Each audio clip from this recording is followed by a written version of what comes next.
Undangan itu adalah nama siapa ya? Nama Wahyu dan Wismaya. Ya begitu ya. Kelebihan dari novel ini, dia itu setiap babnya ada degresi. Apakah degresi itu boleh dalam sebuah novel? Boleh. Degresi itu maksudnya penyimpangan cerita. Jadi gini ya, misalnya kita cerita tentang Wempi.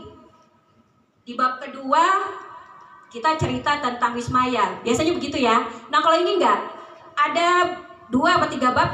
Di satu bab terdapat degresi. Jadi pertama dia menceritakan tentang kondisi di Bali ya. Ya. Terus di situ ditampilkan, meskipun mungkin itu maksudnya imajinasinya si Wempi saat bertemu dengan Wismaya dan menanyakan kabarnya. Nah itu, jadi dalam satu bab terjadi degresi. Biasanya kan per bab ya ada degresi, tapi degresi itu penyimpangan cerita. Nah itu yang ada. Kemudian kelemahan lain bahwa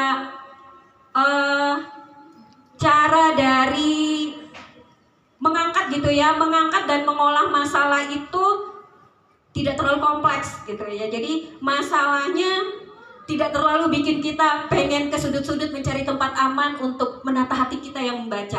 Apakah di sini ketika membaca terpengaruh emosinya?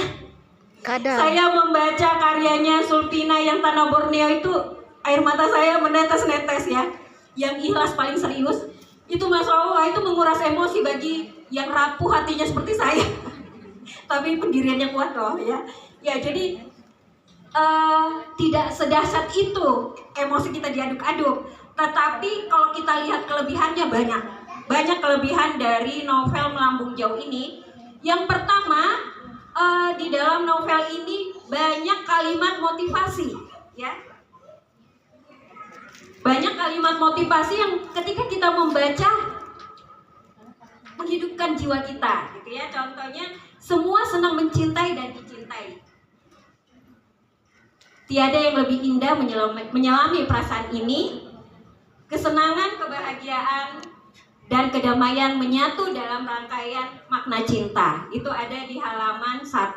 Jadi halaman 1 itu memang sudah kita temukan kata bijak gitu ya. Kata bijak yang mampu membuat pembaca itu berefleksi ya. Karena sebuah karya itu akan baik ketika kita mampu menyampaikan pesan-pesan itu diramu secara halus, dan dia bisa meramunya dengan halus. Banyak orang ingin menyampaikan pesan-pesan itu ke dalam karya fiksi, tapi karena nggak diramu, maksudnya nggak diulang secara halus, jadi yang membaca merasa bosan. Apaan sih ini, buku fiksi atau buku ceramah agama gitu kan?